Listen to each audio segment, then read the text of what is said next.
Hi friends, welcome back to Rama's hot plate. నేను మీ రమ. ఈరోజు మీకు ఈ వీడియోలో మిగిలిన అన్నంతో బ్రేక్ఫాస్ట్ కమ్ స్నాక్ రెసిపీ చేసి చూపిస్తాను. అన్నం మిగిలిపోయినప్పుడు పడేయకుండా పిల్లలు ఎంతో ఇష్టంగా తినే స్నాక్ ఐటెం చేసి పెట్టండి. అది కూడా పొంగనాలు. చాలా సింపుల్గా చేసుకోవచ్చు. దీని యొక్క తయారీ విధానం చూద్దాం. 1 కప్పు అన్నం తీసుకోండి. ఈ అన్నంను మిక్సీ జార్ తీసుకొని అందులో వేసుకొని హాఫ్ గ్లాస్ వాటర్ పోసుకోండి. ఎక్కువగా పోయకండి. హాఫ్ గ్లాస్ వాటర్ పోసుకొని గ్రైండ్ చేసుకోవాలి. ఈ రెసిపీ చాలా బాగుంటుందండి. మరీ లూజ్గా కాకుండా హాఫ్ గ్లాస్ వాటర్ పోసుకుంటే కరెక్ట్గా సరిపోతుంది. మూత పెట్టుకొని స్మూత్గా గ్రైండ్ చేసుకోండి. అన్నం పలుకులుగా ఉండకుండా స్మూత్గా అయ్యేంత వరకు గ్రైండ్ చేసుకోవాలి. ఇలా గ్రైండ్ చేసిన అన్నంని ఒక మిక్సింగ్ బౌల్లోకి తీసుకోండి. ఇప్పుడు ఇందులో కావాల్సిన ఇంగ్రీడియంట్స్ అన్నీ కూడా యాడ్ చేసుకోండి.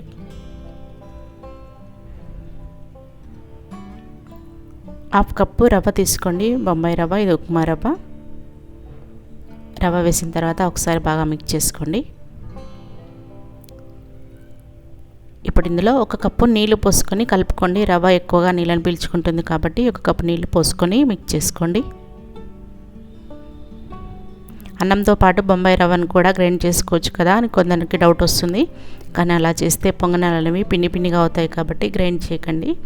ఇలా కలిపి పెట్టుకొని మూత పెట్టుకొని ఒక 10 నిమిషాలు పక్కన పెట్టుకోండి. ఒక 10 నిమిషాలు ఆగిన తర్వాత మూత తీసుకొని మళ్ళీ ఒకసారి బాగా మిక్స్ చేసుకోండి. రవ్వ అంతా కూడా నీళ్ళని పీల్చుకున్నాయి కదా, సో చాలా సాఫ్ట్గా అవుతుంది.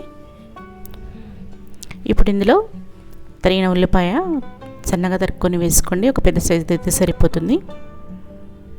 సన్నగా తరిగిన కొత్తిమీర వేసుకోండి. ఒక క్యారెట్ తీసుకొని సన్నగా తురుముకోండి. అలాగే ఒక పచ్చిమిర్చి కూడా చిన్న ముక్కలు కట్ చేసుకొని వేసుకోండి.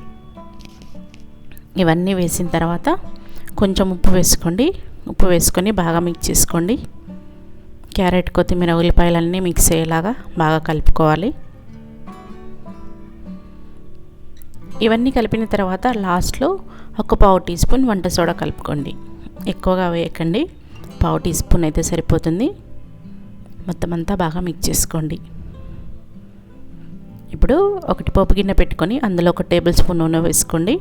నూనె వేడెక్కిన తర్వాత 1 టీ స్పూన్ ఆవాలు, 1 టీ స్పూన్ జీలకర్ర వేసుకోండి.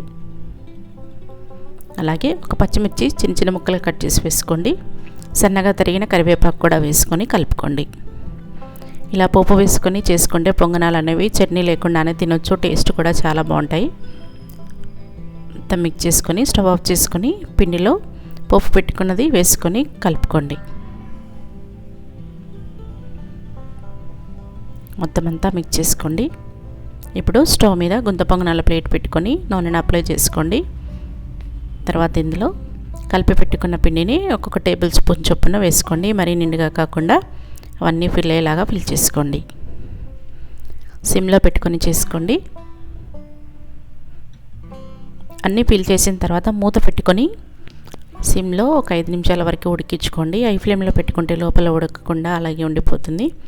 సో సిమ్లో పెట్టుకొని 5 నిమిషాల వరకు ఉడికించుకోండి. 5 నిమిషాలు ఆగిన తర్వాత మళ్ళీ పొంగనాల పైనుంచి బ్రష్తో కొంచెం నూనెను అప్లై చేసుకోండి. ఇప్పుడు స్పూన్తో కానీ ఫోర్క్తో కానీ రెండో వైపుకు తిప్పుకోండి. లోపల బాగా ఉడకాలి. అన్నం అలాగే రవ్వ కూడా ఉంటుంది కదా, సో అదంతా ఉడకాలి అంటే సిమ్లో పెట్టుకుంటే ఎక్కువ టైం పట్టినా కానీ తొందరగా ఉడికిపోతాయి. ఇలా రెండో వైపుకు తిప్పుకొని మళ్ళీ ఒక 5 నిమిషాలు ఉడికించుకోండి. టేస్ట్ అయితే చాలా బాగుంటాయండి. అప్పటికప్పుడు చేసుకోవచ్చు. ఈవినింగ్ స్నాక్ టైంగా కానీ మార్నింగ్ బ్రేక్ఫాస్ట్లోకి కానీ ఇడ్లీ, దోశ ఏం చేయనప్పుడు ఈ విధంగా అన్నం మిగిలిపోయినప్పుడు ఈ విధంగా ట్రై చేయండి. చాలా బాగుంటాయి. పిల్లలు మరీ అడుగుతారు. ప్లేట్ మొత్తం ఖాళీ చేస్తారు. అంత టేస్టీగా ఉంటాయి. సో వీటిని డైరెక్ట్ అలాగైనా తినొచ్చు, లేదంటే ఇంట్లో ఏదైనా నిల్వ పచ్చడి ఉంటుంది కదా, సో దాంతో అయినా కూడా తినొచ్చు. సో ఈ రెసిపీ మీకు నచ్చిందా? అన్నం మిగిలితే ఒకసారి ఈ విధంగా ట్రై చేయండి. అలాగే ఈ వీడియో నచ్చితే మీ ఫ్రెండ్స్కి, ఫ్యామిలీ మెంబర్స్కి షేర్ చేసి మన ఛానల్ని సబ్స్క్రైబ్ చేయని వాళ్ళు, కొత్తగా వీడియో చూస్తున్న వాళ్ళు తప్పకుండా సబ్స్క్రైబ్ చేయండి. సబ్స్క్రైబ్ చేయాలి అంటే కింద ఉన్న రెడ్ కలర్ బటన్ని ప్రెస్ చేసి పక్కనే ఉన్న బెల్ ఐకాన్ని యాక్టివేట్ చేయండి. Thank you for watching.